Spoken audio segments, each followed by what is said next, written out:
Bismillahirrahmanirrahim. Assalamualaikum warahmatullahi taala wabarakatuh. Salam ukhuwah dan salam katakan tidak kepada nombor 16. Bersyukur kita kehadrat Ilahi kerana dengan izin dan limpah kurnianya dapat kita bertemu pada hari ini bersama dengan saya Afika Farain binti Zulkifli. Hadirin yang dihormati sekalian, sebelum kita berkenalan dengan lebih lanjut dengan para panel kita sedia maklum bahawa gejala buli semakin berleluasa di negara kita. Lebih membimbangkan lagi, gejala buli ini bukan sahaja melibatkan kecederaan fizikal, malah mental mangsa buli juga. Bahkan sesetengah kes dalam negara kita juga melibatkan kematian. Sebelum saya mulakan forum kita pada hari ini, ingin saya berkenalan dengan para panel kita pada hari ini, iaitu panel kita yang pertama, Cikgu Dayangku Nur Hafiza binti Awangku Yusof daripada SK Lotong Kudat. Apa khabar Cikgu? Alhamdulillah, sihat. Alhamdulillah. Alhamdulillah. Seterusnya, ahli panel kita yang kedua kelihatan pemalu sedikit tetapi lincah berkata-kata, iaitu Cikgu Bibi Nur Ain daripada SK Kemlokawi Penampang. Maafkan saya, SK Kemlokawi Penampang. Apa khabar Cikgu? Alhamdulillah, sihat. Alhamdulillah. Sebelum saya pergi lebih lanjut untuk mengupas forum kita pada hari ini, ingin saya ajukan soalan kepada panel kita yang pertama. Apakah sebenarnya yang dimaksudkan dengan definisi ataupun perkara yang boleh dikaitkan dengan gejala buli ini? Dipersilakan Cikgu. Ya, terima kasih pengurusi yang membawa rasional persoalan yang baik. Okey. Lihat kepada gejala buli ini, kita tengok kepada menurut Kamus Dewan edisi keempat, buli ini didefinisikan sebagai perbuatan mendera atau mempermainkan seseorang supaya dapat menyesuaikan diri dengan suasana baru atau menggertak orang yang lemah. Buli ini juga kalau kita lihat dia merupakan salah satu cabang kepada perlakuan agresif kerana pembuli itu cenderung mencederakan mangsa secara fizikal ataupun psikologi dalam satu jangka masa yang panjang. Hal ini demikian berlaku kerana dia untuk menjadikan mangsa buli itu akur dan menghormati si pembuli. Bagi mereka, semakin mangsa itu berasa takut, semakin tinggi tahap kepuasan atau darjah kepuasan yang dirasai oleh si pembuli. Kita tengok kesan yang akan dirasai oleh mangsa itu adalah kecederaan, ketakutan dan rasa tidak selesa dan tenteram. Perbuatan buli ini juga kita kategorikan kepada dua jenis. Satu iaitu buli fizikal dan kedua adalah buli psikologi. Lihat kepada buli fizikal ni, dia melibatkan tindakan memukul, menampar, menendang, menumbuk, menolak dengan kasar, menggigit, mencekam, menarik rambut dan mencubit yang boleh menyebabkan kecederaan kepada anggota badan yang kita boleh lihat dengan mata kasar sendiri. Lihat kepada statistik daripada Kementerian Pendidikan Malaysia yang telah menyatakan 80% daripada kes buli ini direkodkan adalah melibatkan pelajar-pelajar sekolah menengah, iaitu yang berumur daripada 14 hingga 17 tahun. Dan 42.4% daripada 80% tersebut adalah buli fizikal. Pada awal tahun ini, kalau kita lihat, rakyat Malaysia telah digemparkan dengan satu kematian pelajar yang bernama Navin, berumur 18 tahun yang telah didera sehingga mati otak sebelum menghembuskan nafas terakhirnya. Pihak polis telah menahan 5 lelaki yang berusia 16 tahun hingga 18 tahun atas Seksyen 302 Kanun Keseksaan, iaitu dengan dikategori sebagai membunuh. Tragedi ini amat mendukacitakan seluruh rakyat Malaysia maupun kita sendiri, terutamanya apabila mengetahui pesalah itu masih seorang pelajar sekolah. Kita lihat kepada buli psikologi pula yang lebih bersifat verbal, yang menggunakan komunikasi secara bertulis ataupun percakapan. Contoh kita lihat kepada buli psikologi ini adalah seperti mengejek, memeras ugut, menghina, menggunakan kata-kata kesat, menjatuhkan maruah, merendah-rendahkan kedudukan seorang ataupun kita dengan mengugut.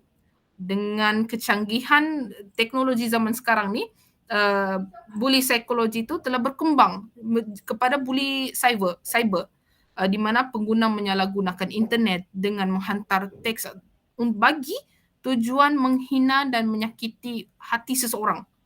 Okay, kita lihat kepada berdasarkan statistik cyber security Malaysia. Bully cyber dalam kalangan pelajar berlaku hampir setiap hari dengan 250 kes dilaporkan pada tahun 2012. Pada tahun 2013, 389 kes, 291 pada tahun 2014, 256 pada tahun 2015 dan 338 pada tahun 2016. Walaupun bilangan ni dia terlalu, kalau kita lihat dia rendah berbanding dengan 5 juta pelajar Malaysia itu sendiri, saya ingin menegaskan bahawa statistik ini itu hanyalah berdasarkan laporan atau kes yang dilaporkan.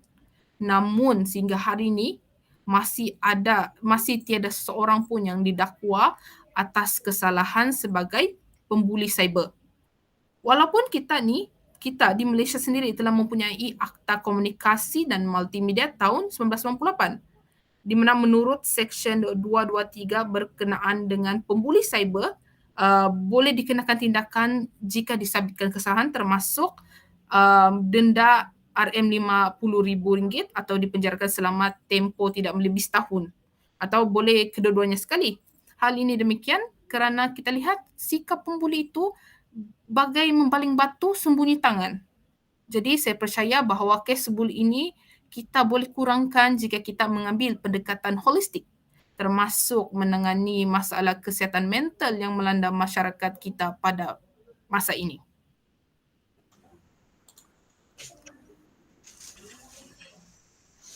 Ahli panel, boleh saya menyampuk segera pada panel?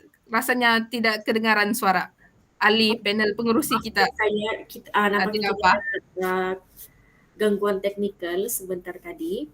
Terima kasih ahli panel kita yang pertama di atas lontaran definisi yang begitu utuh sekali, yang penuh berisi dengan fakta-fakta. Sebentar tadi panel ada mengatakan bahawa statistik daripada Kementerian Pendidikan Malaysia, iaitu 80% daripada kes buli yang direkodkan adalah melibatkan pelajar-pelajar sekolah menengah yang berusia daripada umur 14 tahun sehingga 17 tahun. Betul, Cikgu? Betul. Okey, justru itu saya ingin melontarkan persoalan kepada panel kita yang kedua pada hari ini. Apakah punca kepada penglibatan para remaja ini terhadap gejala buli pada hari ini?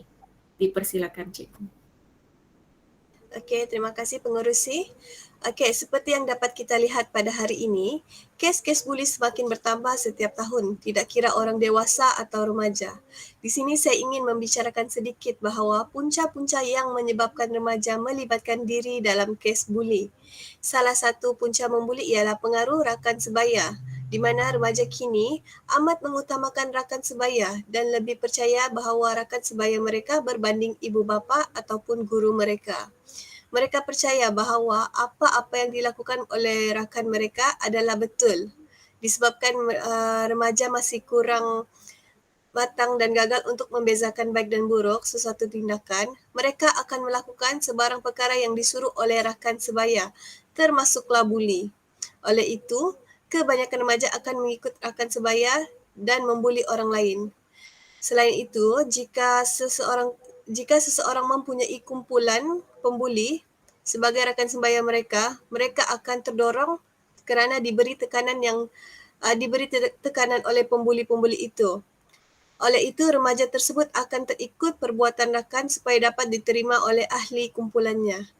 Seterusnya, punca yang lain ialah pengaruh media yang berteknologi tinggi. Pada alaf moden dan globalisasi ini, pertambahan bilangan alat peranti seperti rangkaian televisyen dan internet semakin pesat bagai cendawan tumbuh selepas hujan. Okey, pertama, terdapat banyak media berteknologi tinggi telah mendedahkan pelbagai budaya luar dan aksi-aksi ganas yang mampu menjahanamkan peribadi dan sahsia remaja. Contohnya seperti filem bully gangster, KL Menjerit dan rancangan WWF Smackdown. Filem-filem seperti ini telah meracunkan fikiran remaja. Dengan menonton filem dan rancangan aksi yang ganas, remaja akan meniru dan mengikut aksi-aksi yang ditonton seperti memukul, mengugut, iaitu pelakuan seorang pembuli tanpa memikirkan kesan atau tindakan mereka. Selain itu, remaja akan menjadikan pelakon di dalam filem berunsur gangsterisme ini sebagai contoh dan mereka akan mencontohi perbuatan pelakon tersebut. Seterusnya, remaja masa kini gemar untuk bermain permainan komputer dengan aksi-aksi yang ganas seperti game GTA, di mana game GTA ini juga dapat meracun fikiran mereka. Remaja akan mencontohi semua yang dilakukan oleh karakter dalam permainan tersebut seperti membuli orang lain. Terima kasih. Panel kita yang kedua, sungguh intelektual sekali penerangan dan hujah yang dilontarkan sebentar tadi. Sesungguhnya memang tidak dapat kita sangkal lagi kurang perhatian daripada ibu bapa merupakan penyebab berlakunya gejala buli dalam kalangan sekolah. Oleh itu ingin saya mengulas sedikit mengenai kesan gejala buli ini. Pertama, gejala buli ini boleh mengakibatkan tekanan psikologi di dalam diri mangsa. Mangsa buli apabila mereka dibuli akan merasa tertekan, takut, gelisah dan murung sepanjang masa. Hal ini secara tidak langsung boleh merosakkan masa depan mereka di samping mengganggu perasaan dan mental mereka. Selain itu, terdapat juga beberapa mangsa buli yang mengalami kecederaan dan menjadi cacat atau kekurangan upaya. Kesan daripada dibuli. Malahan setengah kes buli yang ada di Malaysia kini melibatkan kematian. Okey, kita ambil contoh dengan kes buli yang baru sahaja berlaku pada tahun lepas tidak silap saya yang melibatkan ahli kadet laut Allahyarham Zulfarhan Osman Zulkarnain yang maut akibat dibuli secara melampau oleh segelintir mahasiswa di Universiti Pertahanan Malaysia. Saya difahamkan pelaku-pelaku buli tersebut merupakan rakan-rakan mangsa ketika berada di universiti. Kejadian ini bagi saya amat menyayat hati dan memberi kesan yang begitu mendalam kepada ahli keluarga mangsa. Sama-sama kita sedekahkan Al-Fatihah kepada Allahyarham. Baiklah, seterusnya ingin saya melontarkan pertanyaan kepada panel kita yang pertama mengenai apakah kesan gejala buli bagi pendapat cikgu. Dipersilakan cikgu. Okey, terima kasih pengurusi. Okey, kita lihat kepada kesan gejala buli ni. Sebelum tu kita tengok dulu gejala buli, kita tengok terlebih dahulu gejala buli ni dia ni turut mencetuskan perasaan berpuas hati dengan berasa diri tu kuat serta berkuasa dalam diri seorang pembuli itu. Kita lihat pada masa hadapan jika pembuli ni si pembuli ni akan rosak kerana masyarakat mengutuk keras tindakan pembulian. Justru si pembuli itu mungkin akan disabit kesalahan dengan dakwaan kes jenayah. Kesannya kita lihat mana-mana institusi tidak akan menerima si pembuli itu dan hal ini kerana mengakibatkan si pembuli itu akan mengakibatkan pembuli itu sukar untuk mendapat pekerjaan ataupun tidak dapat meneruskan pengajian mereka. Okey, dilihat setelah hampir 1 tahun menjawat jawatan sebagai seorang guru ataupun warden di asrama sekolah saya sendiri. Kes buli ini kelihatan semakin menggusarkan dan berleluasa tanpa ancaman. Gejala buli ini bertentangan dengan visi Kementerian Pembangunan Wanita, Keluarga dan Masyarakat yang mana dia mementingkan pembangunan masyarakat yang penyayang dan sejahtera. Jadi lihat di konklusinya, bila kita konklusinya, gejala buli ini dia akan menjadi duri dalam daging dan mendatangkan lebih banyak implikasi negatif jika kita tidak tanganinya dengan lebih efektif. Macam tu. Terima kasih cikgu. Sesungguhnya banyak yang kita dapat pelajari daripada hujah yang sangat bernas dan berinformasi daripada panel-panel kita sebentar tadi, bahawa gejala buli ini semakin berleluasa dan bukan sahaja memberi tamparan hebat dan negatif kepada mangsa buli, tetapi juga kepada pembuli, kesannya kepada pembuli pada masa hadapan. Seterusnya, saya ingin bertanya kepada panel kita yang kedua, bagaimana cara-cara untuk menangani gejala buli ini daripada terus berlaku? Dipersilakan, Cikgu. Okey, terima kasih pengurusi. Okey, di sini saya dapat saya nyatakan bahawa peningkatan gejala buli tidak harus dipandang enteng oleh semua pihak, apatah lagi jika membabitkan kematian. Semua pihak harus berganding bahu menggembleng tenaga dan usaha memastikan gejala buli tidak lagi berleluasa dalam kalangan masyarakat. Peranan ibu bapa sangat penting dalam menangani masalah buli ini. Hal ini demikian kerana ibu bapa merupakan pembentuk sahsia pelajar sejak mereka kecil. Berkata pepatah, meluntur bulu biarlah dari rebungnya. Ibu bapa boleh menerapkan pendidikan agama kerana ajaran agama boleh melahirkan manusia yang bermaruah dan mengamalkan budi pekerti yang mulia. Di samping itu, ibu bapa perlu memantau pergerakan anak-anak bagi memastikan mereka tidak bergaul dengan rakan-rakan yang tidak bermoral. Sebagai contoh, ibu bapa perlu berbincang dengan anak tentang aktiviti yang dilakukan oleh anak-anak mereka sewaktu anak-anak berada di luar waktu sekolah. Hal ini bagi memastikan mereka tidak melakukan sebarang aktiviti yang tidak bermoral. Pelajar juga haruslah pekah dan bijak dalam memilih rakan sebaya supaya mereka tidak lagi tersilap memilih rakan. Hal ini kerana seseorang individu tersebut sedikit sebanyak akan terikut-ikut perangai rakan sebaya mereka. Jika baik sikap rakan mereka, maka baik jugalah sikap mereka. Penglibatan aktif kumpulan pelajar dalam persatuan seperti Persatuan Pencegahan Jenayah akan menjadikan pelajar tersebut terhindar daripada gejala yang tidak berfaedah. Terima kasih panel kita yang kedua di atas penjelasan yang begitu jitu dan berilmiah sekali sebentar tadi.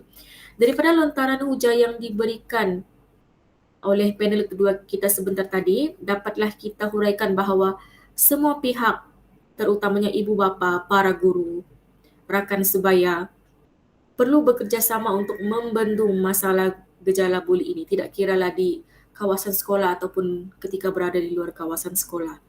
Sebelum saya menutup forum kita pada hari ini, saya ingin membuka sesi soal jawab kepada para panel ataupun sesiapa sahaja yang menghadiri forum kita pada hari ini berkenaan tajuk forum kita pada hari ini di ruangan komen di bawah.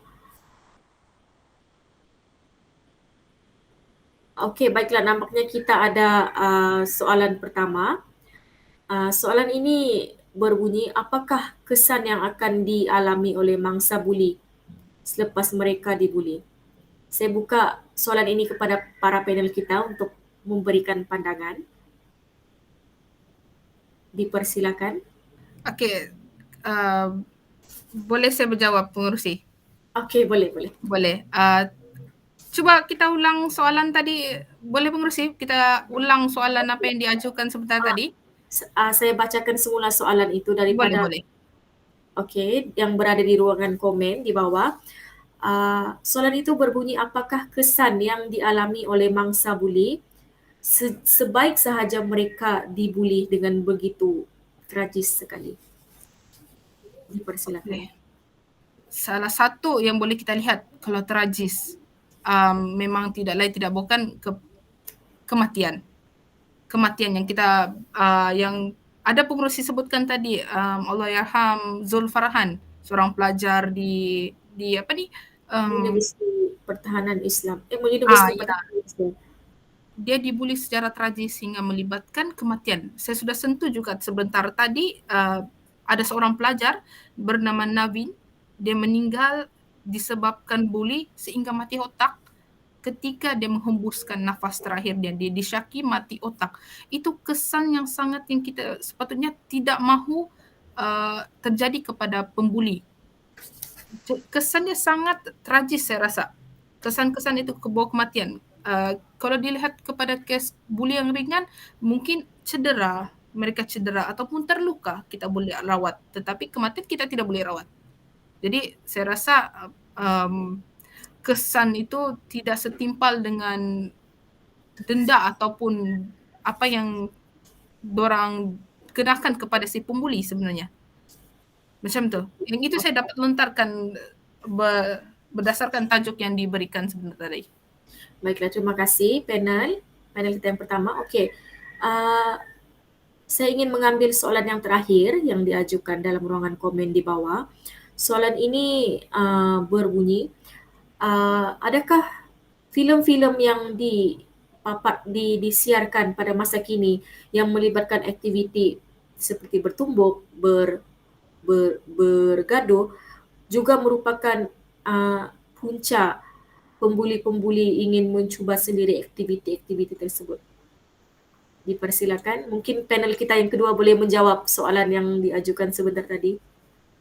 Okey, pada pendapat saya pula, aksi-aksi yang pelajar lihat di kaca TV, televisyen seperti yang saya nyatakan tadi, program WWF Smackdown, segala yang ditunjukkan di televisyen tu adalah bagi murid-murid, bagi orang itu adalah sesuatu yang menyeronokkan. Betul. Namun di rumah mereka tidak berpeluang untuk mencuba perbuatan tersebut, aksi-aksi tersebut. Bila di sekolah mereka mempunyai ramai kawan dan ramai mangsa-mangsa yang mereka boleh cuba aksi-aksi tersebut. So saya boleh nyatakan di sini salah satu punca daripada gejala buli ini adalah berpunca daripada aksi-aksi yang mereka tonton di televisyen. Dia bukan sahaja seperti aksi-aksi, namun perkataan-perkataan yang berunsurkan gangsterisme juga sangat sering berlaku di sekolah. Melalui filem-filem Melayu yang kini top, seperti KL Gangster, di sana ada dialog-dialog yang berunsurkan gangsterisme, tapi murid sangat seronok untuk mencontohi dialog-dialog tersebut. Daripada dialog tersebut akan berlakunya aksi-aksi yang berunsurkan gangsterisme. So dapat kita simpulkan di sini bahawa aksi-aksi yang ditonton oleh murid-murid dalam kaca TV boleh menyebabkan berlakunya buli ini di sekolah. Betul, begitu bernas sekali pendapat-pendapat yang diberikan ketika menjawab soalan-soalan yang diajukan di ruangan komen di bawah. Nampaknya masa semakin mencemburui kita. Baiklah, ingin saya menutup tirai forum kita pada hari ini. Sebelum saya mengakhiri bicara forum kita pada hari ini, terimalah serangkap pantun daripada saya. Dua rangkap boleh ke pengerusi? Nampaknya serangkap sahaja. Tuailah padi antara masak, esok jangan layu-layuan. Intailah kami antara nampak, esok jangan rindu-rinduan.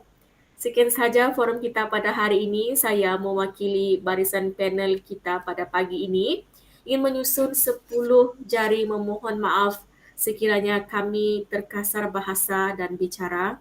Sesungguhnya bicara yang baik itu datangnya daripada Allah Yang Maha Esa dan segala kecacatan daripada forum ini berpunca daripada kelemahan kami sendiri.